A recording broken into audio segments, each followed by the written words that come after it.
सभापति महोदय, मेरे हाथों में जो दस्तावेज है, दरअसल ये देश के किसानों, गरीबों, मजदूरों की उम्मीदों का स्मारक है। ऐसा लग रहा है जैसे वित्त मंत्री महोदया ने बजट नहीं तैयार किया है, बल्कि प्रधानमंत्री जी की मन की बात का संकलन तैयार किया है। टूटा हुआ लश्कर का भरम देख रहे हैं, टूटा हुआ लश्कर का भरम देख रहे हैं और जिल्ले इलाही के करम देख रहे हैं। ताकत का नशा अक्ल पे हावी है तुम्हारी, तुम देख न पाओगे जो हम देख रहे हैं।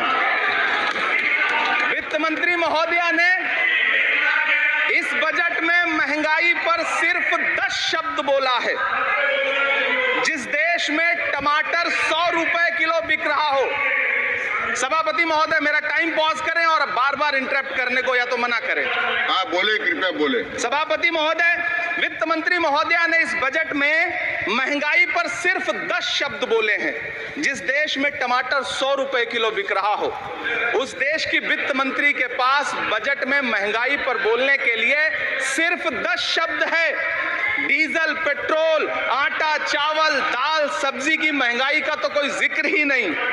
सावन चल रहा है तो प्याज और लहसुन का दाम पूछना तो शायद पाप होगा। मैंने तो यह भी सुना है कि वित्त मंत्री जी जो चीज खुद नहीं खाती हैं, उसके दाम से उनका कोई लेना देना नहीं होता। लेकिन इस बार बजट पेश करने के लिए पार्लियामेंट आने से पहले वित्त मंत्री जी ने दही और चीनी खाई थी। अब तो उनसे ये पूछा जा ही सकता है कि उन्हें दही, दूध और चीनी का रेट तो इन दिनों पता ही होगा। क्या उसे सस्ता करवाएंगी या नहीं सस्ता करवाएंगी? अगर पता है तो कृपया सस्ता करवाइए, क्योंकि इसी चीनी ने अमेठी में एक मंत्री महोदया का राजनीतिक कैरियर कड़वा कर दिया। सभापति महोदय, अपने शीश महलों में बैठे हुए सरकार के सांसद और मंत्री कह रहे हैं कि महंगाई कम हो रही है। अरे संसद की कैंटीन से बाहर निकल करके एक चाय का कप खरीदिए, तब समझ में आएगा कि महंगाई कम हो रही है या बढ़ रही है।